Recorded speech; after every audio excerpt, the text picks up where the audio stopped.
ওয়ানপ্লাসকে নিয়ে বরাবরই আমাদের একটা সফট কর্নার কাজ করে, কারণ ওয়ানপ্লাসের একটা ব্র্যান্ড ভ্যালু আছে।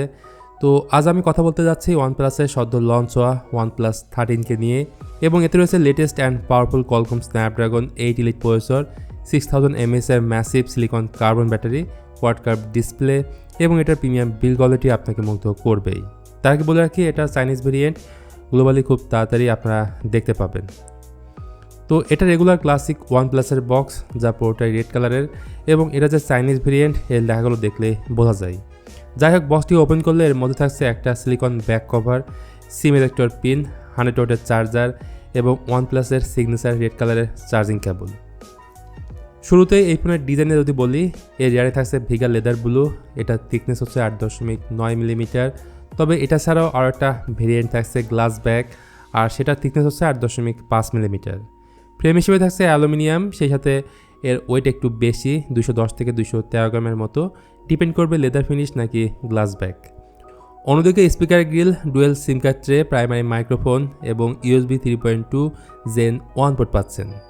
এর সাথে সাথে আল্ট্রাসনিক ফিঙ্গারপ্রিন্ট স্ক্যানারটা দেওয়া হয়েছে, এটা অপটিক্যাল থেকে বেশি ফাস্টার, মানে খুব দ্রুত রেসপন্স করে। উপরের দিকে থাকছে IR blaster, dual stereo speaker, secondary noise cancellation mic, এবং ডান পাশে আমাদের সবার পছন্দের একটা জিনিস, অ্যালার্ট স্লাইডার বাটন। তাছাড়া ফোনটার মধ্যে একটাই না দুইটা IP রেটিং থাকছে, IP68 and IP69। That means 2 metre পর্যন্ত পানির নিচে 30 মিনিট পর্যন্ত রাখতে পারবেন। এক কথা, এটা সলিড বিল্ড কোয়ালিটি বলুন কিংবা প্রিমিয়াম ডিজাইন, আপনার কাছে ভালো লাগবেই। তারপর আসেন ফোনটার ব্যাটারি ব্যাকআপ অ্যান্ড চার্জিং নিয়ে একটু কথা বলি। আর ফোনটা দুইটা জিনিসই কিন্তু মারাত্মক রকমের জোস, মানে ব্যাটারি আছে 6000 mAh এর সিলিকন কার্বন ব্যাটারি, তবুও ফোনটা তেমন একটা মোটা না, আর এটাই সিলিকন কার্বন ব্যাটারির বৈশিষ্ট্য।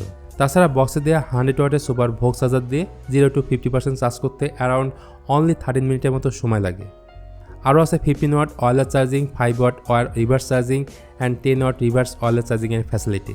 সোজা কথা, battery compartment is just 10 on 10। এখন আসি ফোনটার one of the main highlight ফিচারের মধ্যে একটা, তা হচ্ছে এটার ডিসপ্লে। 6.82 ইঞ্চির একটা LTPO প্যানেলিটি, যার রেজলিউশন হচ্ছে 1440x3168 বা ইনশর্ট বলতে পারেন ফুল HD+। যতদূর জানা গেছে এই ফোনের ফ্রন্টে crystal shield super ceramic glass ব্যবহার করা হয়েছে। তাছাড়া 120 Hz high refresh rate, Dolby vision, HDR10+, এবং হাই ব্রাইটনেস মোড হচ্ছে 1600 নিটস, আর পিক ব্রাইটনেস হচ্ছে 4500 নিটস। এক কথা, এই ডিসপ্লেটা আমার কাছে মারাত্মক রকমের ভালো লাগছে।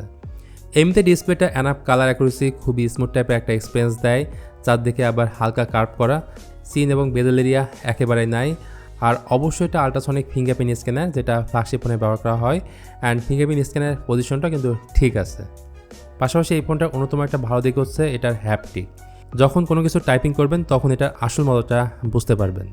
এখন আপনার মনে প্রশ্ন আসতে পারে, প্রিভিয়াস ওয়ানপ্লাসের তো ম্যাক্সিমাম ফ্ল্যাগশিপ ফোনে গ্রিন লাইনের ইস্যু ছিল, সেই হিসাবে OnePlus 13-এ আসবে কিনা। সত্যি বলতে এই ধরনের বাগ বা ইস্যু OnePlus এখন পর্যন্ত ফিক্স করতে পারে নাই। সো আপনি ধরে নিতে পারেন এই ফোনেও গ্রিন লাইনের ইস্যু আসতে পারে। দেন পজিশনে বললে এই ফোনে ব্যবহার করা হয়েছে কোয়ালকম স্ন্যাপড্রাগন 8 এলিট, যেটা এখন পর্যন্ত অ্যান্ড্রয়েড ফোনের জন্য লেটেস্ট এবং সবথেকে পাওয়ারফুল একটা প্রসেসর। এটা একটা অক্টোকোর CPU এবং এর ক্লক স্পিড হচ্ছে 4.32 GHz। এটার আন্তঃ score 28 lakh something. Storage and RAM variant হিসেবে দেওয়া হয়েছে 12256 GB এবং 16512 GB। এখানে স্টোরেজ হিসেবে দেওয়া হয়েছে UFS 4.0 অ্যান্ড র্যাম হচ্ছে LPDDR4X। যেহেতু স্ন্যাপড্রাগন 8 এলিট অ্যান্ড্রয়েডের জগতে এখন পর্যন্ত সবথেকে পাওয়ারফুল, এবং এই প্রসেসর দিয়ে iQOO 13 আসতে যাচ্ছে, যেটা রিভিউ কয়েকদিনের মধ্যে আপনারা পেয়ে যাবেন।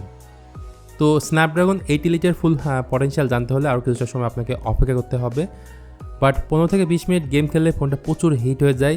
যেমন দেখুন, ওয়াইল্ড লাইফের এক্সট্রিম স্ট্রেস টেস্টের স্টেবিলিটি 49%, যেটা খুব বাজে একটা স্কোর, বাট লুপ স্কোর হলো 6757।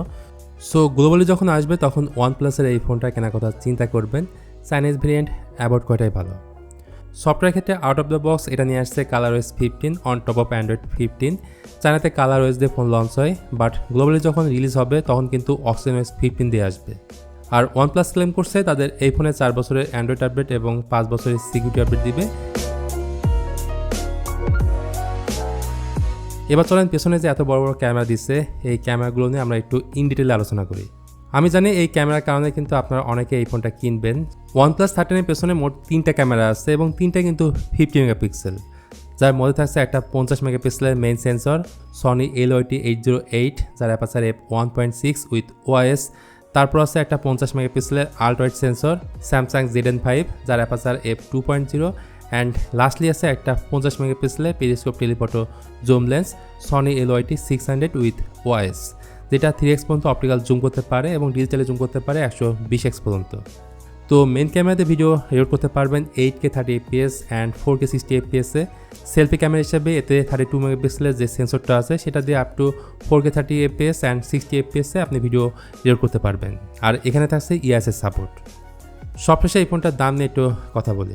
চায়নাতে এটার যে বেস ভেরিয়েন্ট 12256GB, এটার দাম রাখা হয়েছে 4499 ইউয়ান বা $630 বা বলতে গেলে বাংলাদেশি টাকায় 75,000 টাকা। সেকেন্ড ভেরিয়েন্ট যেটা 12812GB, এটার দাম 4899 ইউয়ান বা $685 বা বাংলাদেশি টাকায় 82,000 টাকা। তো এমন অনেস্ট রিভিউ কার কার ভালো লাগে কমেন্টে অবশ্যই জানাবেন। সো আজকের মতো এ পর্যন্তই, দেখা হবে অন্য কোনো ভিডিওতে ভিন্ন কোনো টপিক নিয়ে। সে পর্যন্ত ভালো থাকুন, সুস্থ থাকুন এবং দেখতে থাকুন টেক 24।